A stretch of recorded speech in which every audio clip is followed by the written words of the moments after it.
Assalamualaikum warahmatullahi wabarakatuh.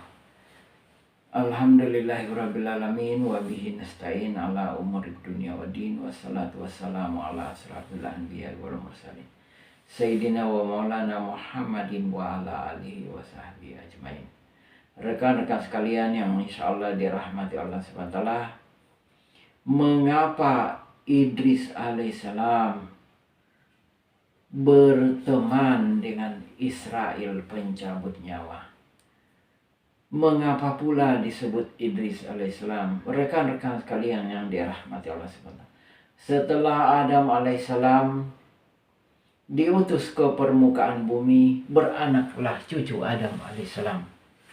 Di antara cucunya Adam alaihissalam, Allah SWT memilih yang paling beriman kepada Allah SWT, yaitu Idris alaihissalam.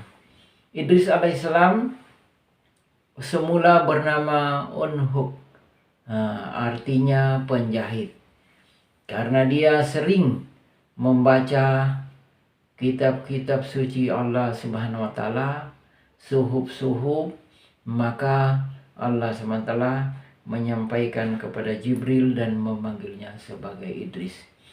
Profesi lain Idris alaihissalam adalah senang membantu orang untuk menjahitkan pakaian. Idris alaihissalam adalah salah satu manusia yang memulai teknik menjahit. Bahkan Idris alaihissalam pun hobi menulis suhuf-suhuf yang menggunakan tembikar dan pecahan-pecahan batu, serta menggunakan keping-keping pelepah kurma untuk menulis ayat-ayat Tuhan berupa firman-firman atau wahyu. Rekan-rekan sekalian, selain itu kelebihan Idris alaihissalam adalah ingin beribadah.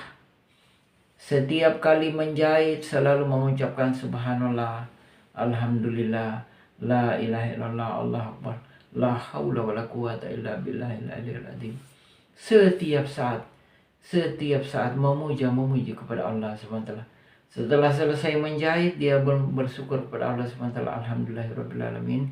Kemudian menyerahkan kepada orang-orang yang telah antri untuk dijahit pakaiannya, tanpa sekali lagi tanpa mengharapkan imbalan balasan jasa daripada pakaian atau berbagai perabot berupa tas yang dijahit oleh Idris alaihissalam. Berita ini sampai ke kawasan para malaikat, maka salah satu malaikat, yaitu Israel, ingin melihat dan menziarahi pernyataan rekanan malaikat bahwa ada satu manusia yang sangat taat kepada Allah Subhanahu wa taala, setiap saat memuja-muji Allah Subhanahu wa taala. Rekan-rekan sekalian, karena Idris alaihissalam hampir setiap saat jika tidak ada makanan berpuasa, maka menjelang berbuka puasa, Israel dalam bentuk seorang laki-laki sederhana datang membawakan makanan. Idris alaihissalam pun menerima kedatangan Israel. Kemudian Israel yang telah berubah wujud seorang laki-laki atau seorang pemuda duduk di sampingnya, lalu menemani Idris alaihissalam berbuka puasa. Selesai berbuka puasa, Idris alaihissalam langsung melanjutkan ibadah terus menerus hingga semalam suntuk. Malaikat pun keheranan dan mengangguk-anggukan kepalanya, menyatakan bahwa benar memang pernyataan rekanan malaikat bahwa Idris alaihissalam adalah manusia yang paling taat di muka bumi pada saat itu. Maka rekan-rekan sekalian, setelah menjelang subuh, Idris alaihissalam pun menoleh. Kok masih ada engkau di samping saya, kenapa tidak pergi saja? Sebaiknya kita berjalan saja. Maka rekan-rekan sekalian, pemuda tadi itu, laki-laki tadi pun mengiyakan, maka mereka pun berjalan-jalan. Terus berjalan, Idris pun tidak memperhatikan apa yang menjadi tanda tanya siapa sebenarnya gerangan. Tetapi selama semalam suntuk kok tidak rasa mengantuk dan tidak rasa lapar. Mulailah timbul pertanyaan dalam hati Idris alaihissalam, siapa sebenarnya orang ini. Maka malaikat tadi menguji terhadap Idris. Lalu dia berkata saat berada di ladang, aku ingin memetik buah itu, ingin memakannya. Langsung Idris mengatakan, apakah Anda tidak takut? Itu adalah barang haram, bukan milik Anda, tidak boleh Anda mengambil. Semakin yakin kepada Israel bahwa betul-betul Idris alaihissalam sangat takwa dan beriman kepada Allah SWT. Rekan-rekan sekalian, kita persingkat alur cerita ini.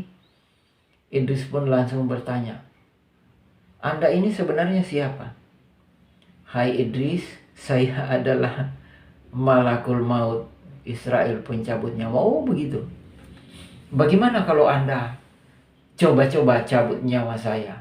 Maka Israel pun berkata, oh saya tidak berani kecuali izin Allah. Maka Allah pun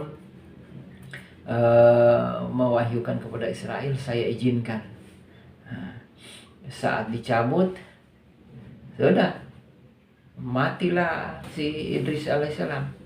Kemudian karena Israel sendirian, dia menangis, mencucurkan air mata sedih, tidak ada lagi kawannya untuk berjalan-jalan di bumi. Maka Allah SWT menghidupkan kembali. Setelah hidup, Israel pun mengajak dia berjalan-jalan dan membawanya ke langit.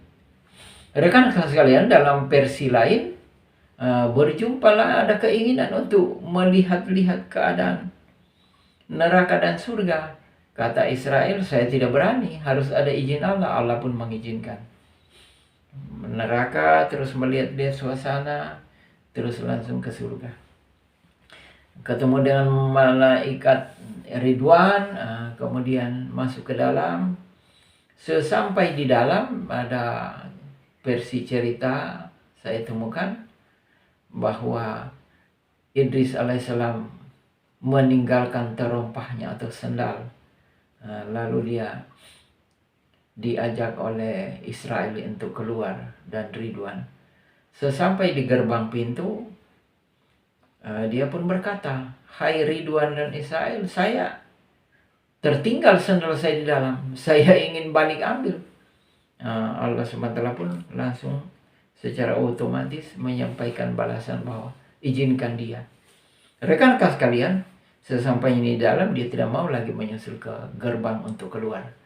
Inilah dramatisasi yang disengaja dibuat oleh Allah SWT agar manusia yakin bahwa ada Jannatul Naim, ada neraka, ada hari kemudian, hari pembalasan. Hikmah di balik cerita ini untuk meyakinkan kepada seluruh umat manusia.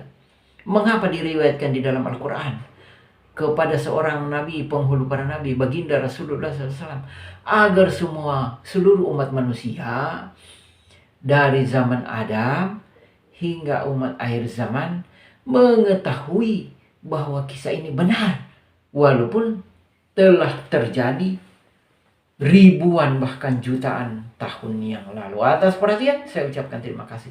Akhirul kalam, wabillahi taufiq wal hidayah. Ala minkum. Wassalamualaikum warahmatullahi wabarakatuh.